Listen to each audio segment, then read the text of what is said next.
ሰላም ጤና ይስጥልን የዜና 08 ተመልካቾቻችን እንደምን ቆያችሁ? የዕለቱን ዜናዎች ይዘንላችሁ መጥተናል። ኢትዮጵያውያን ወደ አሜሪካ ሲጓዙ ከ5000 እስከ $15000 የማስያዣ እንዲያስይዙ የሚደነግግ ወጥቷል። የአሜሪካ ጦር ለመጀመሪያ ጊዜ 2700 ኪሎ ግራም የሚመዝነውን ቦምቡን በመካከለኛው ምስራቅ ጦርነት ላይ እንደተጠቀመው ተገልጿል። እንዲሁም ኢትዮጵያና ጣሊያን የታሪካዊ የዕዳ ሽግግነት ስምምነትን ተፈራረሙ። የዛሬ አበይት ዜናዎቻችን ናቸው። ቀጣዮቹን 8 ደቂቃዎች አብራችሁን ስትቆዩ አሁን ላይ አሳሳቢ የሆነውን የመካከለኛውን ምስራቅ ጦርነት አሁናዊ ሁኔታ በዝርዝር እናስቃኛችኋለን። እንዲሁም ተጨማሪ የዓለም ልዩ ልዩ ዜናዎችን፣ አዳዲስ ክስተቶችን፣ ኢኮኖሚ፣ ቴክኖሎጂ እና ሌሎች ጠቃሚ መረጃዎችን እናደርሳችኋለን። ፈጣን ዜና፣ ታማኝ መረጃ፣ ዓለምን በ8 ደቂቃ አብራችሁን ቆዩ።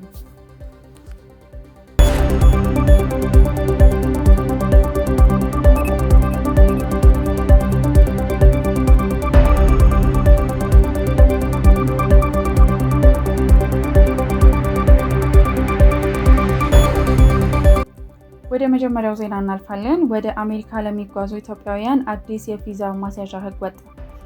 ለንግድም ሆነ ለጉብኝት ወደ አሜሪካ ለመጓዝ ለቪዛ የሚያመለክቱ ኢትዮጵያውያን ከ5000 እስከ $15000 የሚደርስ ማስያዣ እንዲከፍሉ የሚያስገድድ አዲስ መመሪያ ይፋ ሆኗል። የአሜሪካ የውጭ ጉዳይ ሚኒስቴር እንዳስታወቀው ይህ አዲሱ መመሪያ ከ2 ሳምንት በኋላ ማለትም ከኤፕሪል 2 2026 ጀምሮ ተግባራዊ መሆን ይጀምራል። እያንዳንዱ አመልካች እንዲያስይዝ የሚጠየቀው የገንዘብ መጠን እንደ ግለሰቡ ሁኔታ የሚወሰን ሲሆን መጠኑም 5000፣ 10000 ወይም $15000 ሊሆን ይችላል። ውሳኔው የሚሰጠው በቪዛ ቃለ መጠይቅ ወቅት በቆንስላ መኮንኑ ይሆናል። ተጓዦች በቪዛቸው ላይ ከተቀመጠው የጊዜ ገደብ መሰረት አሜሪካን ለቀው ሲወጡ ያስያዙት ገንዘብ ሙሉ ለሙሉ ተመላሽ ይደረግላቸዋል። ነገር ግን ከተፈቀደላቸው ጊዜ በላይ የሚቆዩ ከሆነ የጥገኝነት ጥያቄ ካቀረቡ ወይንም ያለ ፍቃድ ስራ ከጀመሩ ያስያዙት ገንዘብ ተመላሽ አይሆንም። አሜሪካ ይህንን እርምጃ የወሰደችው የቪዛ ጊዜያቸውን አጠናቀው ወደ ሀገራቸው የማይመለሱ ሰዎችን ቁጥር ለመቀነስ እና ህገወጥ ስደትን ለመከላከል እንደሆነም ገልጻለች። ኢትዮጵያ ይህ መመሪያ ከሚጸናባቸው 50 የዓለም ሀገራት ውስጥ ተካታለች። ገንዘቡ የሚከፈለው በቆንስላ መኮንኑ ትዕዛዝ ሲሰጥ ብቻ ሲሆን ክፍያውን በይፋዊው የአሜሪካ መንግስት ድረገጽ ፔይዶስ ገቨርንመንት ላይ የሚፈጸም ይሆናል። ይህ መመሪያ በተለይ በቢዝነስ እና በቱሪስት ቪዛዎች ላይ ብቻ ተፈጻሚ የሚሆን ሲሆን ለትምህርት ወይንም ለሌሎች የቪዛ አይነቶች እንደማይሰራ ተገልጿል።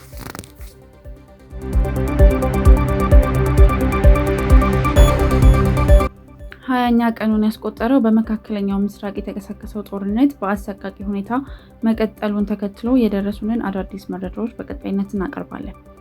በኢራን ላይ በደረሰው ጥቃት እስራኤል ከአሜሪካ ጋር በመቀናጀት በኢራን በሚገኝ የጋዝ ማጣሪያ ጣቢያ ላይ የአየር ጥቃት መፈጸሟ ተሰምቷል። ጥቃቱን ተከትሎ የኢራን የፓርላማ አፈ ጉባኤ ጦርነቱ ወደ አዲስና አደገኛ ምዕራፍ መሸጋገሩን በይፋ አስታውቋል።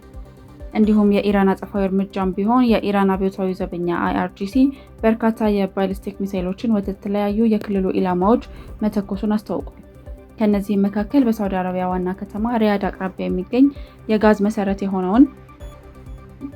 መሰረተ ልማት ላይ በደረሰው የእሳት አደጋ መከሰቱ ተዘግቧል። ሳውዲ አረቢያ በበኩሏ 4 ሚሳኤሎችን በአየር ላይ ማክሸፏንም ገልጻለች።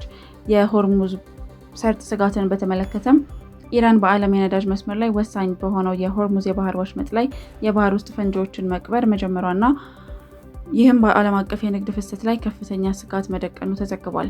የመሪዎች ግድያን በተመለከተ በኢራን ዋና ከተማ ቴህራን የታቀደ የሰው ግድያ መፈጸሙ የተዘገበ ሲሆን ሁኔታው በአካባቢው ያለውን የጸጥታ ሁኔታ ይበልጥ አክሮታል።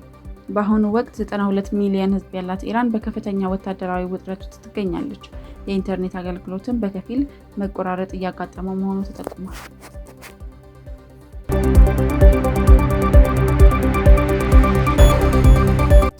ከጦርነቱ ዜና ሳንወጣም አሜሪካ ምሽግ ደርማሽ ቦምቦችን በኢራን ላይ መጣሏን አሳወቀች። የአሜሪካ ጦር በኢራን የባህር ዳርቻ በሚገኙና ጠንካራ ምሽግ ውስጥ ባሉ የሚሳኤል ማስወንጨፊያዎች ላይ እጅግ ዘመናዊ የሆኑ ምሽግ ደርማሽ ቦምቦችን ጥቅም ላይ ማዋል መጀመሩን የአሜሪካ መካከለኛ እዝ በይፋ አስታውቋል። የአሜሪካ ጦር ለመጀመሪያ ጊዜ በጦርነት ላይ ጥቅም ላይ የዋለውን GBU-72 የተሰኘ 2270 ኪሎ ግራም ወይም 5000 ፓውንድ የሚመስል ቦምብ መተኮሱን አረጋግጧል። ይህ ቦምብ ከመሬት በታች እስከ 45 ሜትር የሚደርስ ጥልቀት በመግባት ኮንክሪትና ብረታ ብረትን ሰብሮ የማውደም አቅም አለው። ጥቃቱ የተፈጸመው በሆርሙዝ የባህር ሰርጥ አቅራቢያ በሚገኙና የዓለም አቀፍ የንግድ መርከቦችን ስጋት ላይ በጣሉ የኢራን የባህር ላይ ተኳሽ ሚሳኤል ማከማቻዎች ላይ ነው። አሜሪካና እስራኤል በኢራን ላይ የጀመሩት ወታደራዊ እርምጃ 20ኛ ቀኑን የያዘ ሲሆን አሜሪካ በኢራን ላይ ሁለቱን የአየር የበላይነት ለማረጋገጥ ከ6000 በላይ በረራዎችን ማድረጓም ተገልጿል። የዓለም አቀፍ የአቶሚክ ኢነርጂ ኤጀንሲ በኢራን ቡሼር የኒውክሌር ጣቢያ አቅራቢያ ላይ የሚሳኤል ፍንዳታ መከሰቱን አረጋግጧል። ሆኖም በጣቢያው ላይ እስካሁን ድረስ የደረሰ ጉዳት አለመኖሩንም ገልጿል። የአሜሪካ ጦር ይህንን መሰል ከባድ ቦምብ መጠቀም መጀመሩ ጦርነቱ ከመሬት በላይ ካሉ ወታደራዊ ተቋማት አልፎ ከመሬት በታች ወደ ተገነቡ ስልታዊ ስፍራዎች መሸጋገሩንም ያሳያል።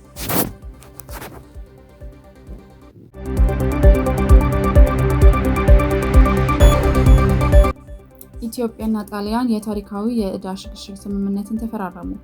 ኢትዮጵያና ጣሊያን ያላቸውን ስትራቴጂካዊ አጋርነት ይበልጥ የሚያጠናክር የታሪካዊ የዕዳ ሽግሽግ ስምምነት ዛሬ በሮም ከተማ ተፈራርመዋል። የኢትዮጵያ የገንዘብ ሚኒስቴር አቶ አህመድ ሽዴ እና የጣሊያን ኢኮኖሚና ፋይናንስ ሚኒስቴር ጃንካርሎ ጆርጄቲ የተፈራረሙት ይህ ስምምነት የኢትዮጵያን የማክሮ ኢኮኖሚ ማሻሻያ ፕሮግራም ለመደገፍ እና የዕዳ ጫናን ለመቀነስ ያለመ ነው። ስምምነቱ የጣሊያን መንግስት ለአፍሪካ ቀርጾ በሚንቀሳቀስበት የማቴይ ፕላን ስር የሚካተቱ ታላላቅ ፕሮጀክቶችን ለማስፈጸም መንገድ የሚከፍት ነው።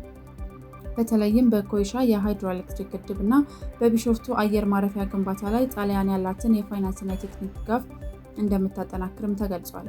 ይህ ስምምነት የዓለም አቀፍ ባለሀብቶች በኢትዮጵያ ላይ ያላቸውን እምነት እንዲጨምር የሚያደርግ ሲሆን በተለይም በግብርና፣ በኢነርጂና በቱሪዝም ዘርፎች የጣሊያን የግል ባለሀብቶች ተሳትፎ እንዲጎለብት ያደርጋል ተብሏል።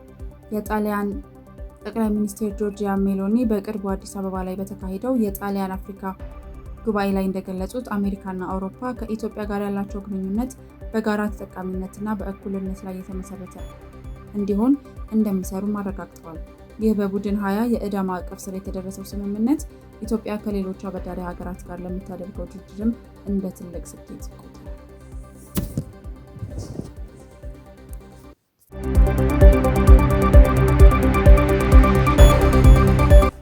በኬንያ የንግስት ጉንዳን ኮንትሮባንድ ተያዘ። በናይሮቢ ጆሞ ኬንያታ ዓለም አቀፍ አውሮፕላን ማረፊያ ከ2000 በላይ ንግስት ጉንዳኖችን ወደ ቻይና ሊያሸጋግር የነበረው አንድ የቻይና ዜጋ በቁጥጥር ስር መዋሉ ተሰምቷል።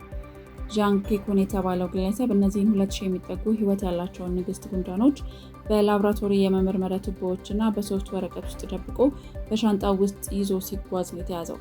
እንደ ኬንያ የዱር እንስሳት ጥበቃ መረጃ ከሆነ እነዚህ ንግስት ጉንዳኖች በአውሮፓና በኢሲያ ሀገራት እንደ የቤት እንስሳ የሚቀመጡና የጉንዳን እርሻዎች በመባል በከፍተኛ ዋጋ እንደሚሸጡ ተገልጿል። መርማሪዎቹ ለፍርድ ቤት እንደገለጹት ግለሰቡ ባለፈው ዓመት ተበታትኖ በነበረው ዓለም አቀፍ የጉንዳን ዝውውር መረብ ውስጥ ቁልፍ ሰው እንደነበረ ተጠቁሟል። እነዚህ ንግስት ጉንዳኖች ከአካባቢያቸውን መንቀል ለስርዓተ ምህዳር መዛባት ምክንያት እንደሚሆን ባለሙያዎች አስጠንቅቀዋል። ግለሰቡና ግብረ አበሩ በቁጥጥር ስር ውለው ጉዳያቸው በፍርድ ቤት እየታየ ሲሆን ፖሊስም በሌሎች የኬንያ ከተሞች የሚገኙ የዝውውሩ ተሳታፊዎችን እያደነ መሆኑን አስታውቋል። እነዚህ ጉንዳኖች በኢትዮጵያ፣ በታንዛኒያ እና በኬንያ ብቻ የሚገኙ በመሆናቸው በዓለም አቀፍ ገበያ እጅግ ተፈላጊነት ያላቸው ነው። የዛሬው የዜና 08 መረጃዎች ይህንን ይመስሉ ነበረ። እነዚህን መረጃዎች በየዕለቱ ለማግኘት ሰብስክራይብ ያድርጉን፣ የደውል ምልክቷን የሚጫኑ። ጊዜውን እናከብራለን፣ እውነተኛ ዜናዎችን እናቀርባለን። ፈጣን ዜና፣ ታማኝ መረጃ፣ ዓለምን በ8 ደቂቃ። ዜና 08 እናመሰግናለን።